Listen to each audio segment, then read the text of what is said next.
শুরু করছি আজকের ব্লগ, নতুন করে আবার আর একটা ব্লগ। তো দেখা যাক আজকে কী কী হয় আমার সাথে, সবই শেয়ার করবো। আজকে আমি কলকাতা আসলাম, তো খুব জার্নি হয়ে গেছে আজকেও। তো আজকে ঘর থেকেই কাজ করবো, তারপর বিকালের দিকে অফিসে যাবো পাঞ্চ করতে, পাঞ্চ করে চলে আসবো। আর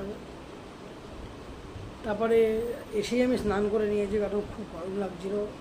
রাস্তায় খুব রোদ, আপনারা সাবধানে চলবেন আর বেশি করে জল খাবেন।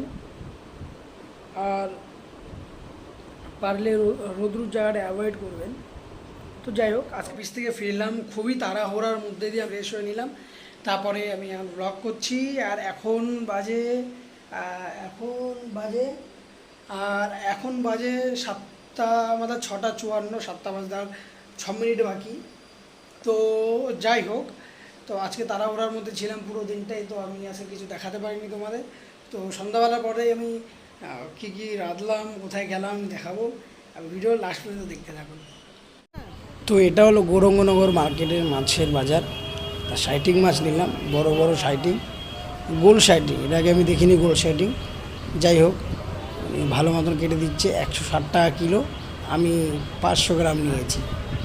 এটাকে বাড়িতে গিয়ে ভালো করে ভিজে তারপরে রান্না করে মন ভরে খাওয়া হবে। তো যাই হোক, আপনারা দেখতে থাকুন। মাছ কাটার ভিডিও দেখলে বাঙালিরা কোথায় আটকে যায়, আর আটকে একবার দেখে মাছ কাটার ভিডিও। বাজারে ছিলাম, তো মাছ নিতে আজকে সাইডিং মাছ কিনে নিয়ে গেলাম। তো এখন বাড়ির দিকে যাচ্ছি। আসলে আমরা কলকাতা ভাড়া থাকি, আমরা বলেছি। তো মাছ দেখাবো, অ্যাকচুয়ালি কেটে নিয়ে এসেছি, বাড়িতে এখন রান্না করে ভাজা করে তার সাথে ভাত দিয়ে খাবো। তো এখন মাছ ধুচ্ছে আমার দাদা, আজকে রান্না করবে। তো আজকে রান্না করে এখন মাছের পিস দেখাচ্ছে আবার। যাই হোক, এটা হচ্ছে সাইডিং মাছ। মাছটাকে সবসময় ভালো মতন ধুয়ে নেবে, না হলে মাছের থেকে একটা আষ্টা ভাব গন্ধ থাকে, সেটা মানে খুবই বিরক্তকর। যাই হোক, মাছটা খুব ভালো করে ধুয়ে নুন দেবেন। নুন দিলে একটা লেয়ার কাটে মাছের গায়ের থেকে, সেটা মানে স্লিপি লেয়ার থাকে, সেটা কেটে যায়। তো নুন দিয়ে ভালো করে ধুয়ে নেবেন মাছটাকে। এটা হচ্ছে ফিশ টিপস। তো যাই হোক, যারা যারা মাছ খেতে খুব ভালোবাসেন, অবশ্যই বাঙালিরা তো মাছ খেতে খুবই ভালোবাসে। তো যাই হোক, এবার রেডি করবো রান্নার জন্য।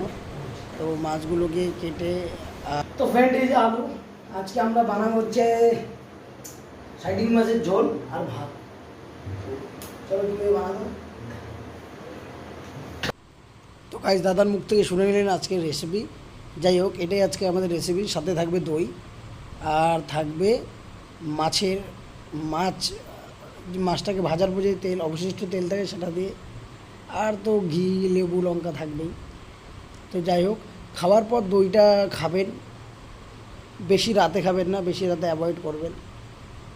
তো যাই হোক, আমরা এই যে মাছ আমার দাদা ফ্রাই প্যানে তুলে দিয়েছে ইন্ডাকশানের উপর। এবার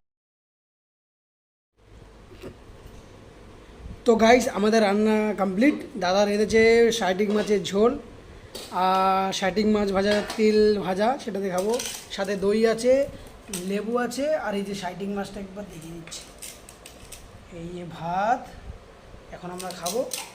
তো গাইস, এখানেই আমার ব্লগটা শেষ করছি। কালকে দেখা হবে নতুন আরেকটি ব্লগ ভিডিওতে। দেখতে থাকুন আর আমার সাথে থাকুন।